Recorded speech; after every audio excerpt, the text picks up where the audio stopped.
আসসালামু আলাইকুম এভরিওয়ান, নতুন আরেকটি ভিডিওতে আপনাদের সবাইকে স্বাগত। আজকে আমি বানাবো ডিমের বিস্কুট পিঠা। তো এর জন্য আমাদের প্রথমে লাগবে ডিম। আমি কয়েকটা ডিম দিয়ে নিয়েছি একটুখানি ময়দার মধ্যে। তারপর আমি দিয়ে নিয়েছি চিনি। তারপর এটাকে ভালোভাবে মিশিয়ে নেব। আমি এটাকে ভালোভাবে মিশিয়ে নিয়েছি। এর মধ্যে আমি সয়াবিন তেল একটু অ্যাড করেছি। আমি এখন এটাকে ভালোভাবে মিশিয়ে নিচ্ছি। এটাকে ভালোভাবে ম্যাশ করতে হবে, তাই না হলে এটা পিঠাটা ভালোভাবে মেক হবে না। দেখুন আমি এটাকে অনেক ভালোভাবে ম্যাশ করে নিয়েছি, আপনারা এটা দেখলেই বুঝতে পারবেন। তারপর আমি এই পিঠাগুলোকে হাতে একটুখানি তেলের সাহায্যে এভাবে রাউন্ড শেপ করে নিব। তারপর আমি এই সবগুলাকে এক এক করে রাউন্ড শেপ করে নিব। আমি এখানে পিঠার ছাঁচের মাধ্যমে আমার পিঠাগুলো বানিয়েছি। আপনারা চাইলে আপনাদের হাতের মাধ্যমেই বিভিন্ন শেপের পিঠা বানাতে পারেন।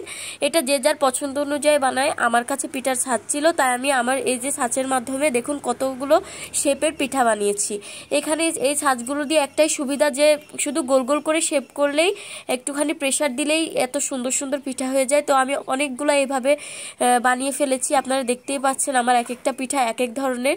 আমার ভিডিওতে আমি এর আগেও এই পিঠাটা বানিয়েছি, কিন্তু সেটা অন্য ধরনের, সেটা অন্যভাবে বানিয়েছিলাম। আর এই পিঠাটা আমি অন্যভাবে মেক করেছি, আপনারা চাইলে দেখে আসতে পারেন।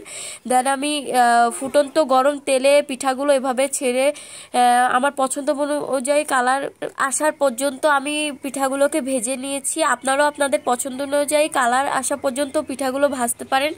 দেখুন আমি অনেকগুলো তেলের মধ্যে পিঠাগুলো দিয়ে ভেজে ভাজা শুরু করে দিয়েছি।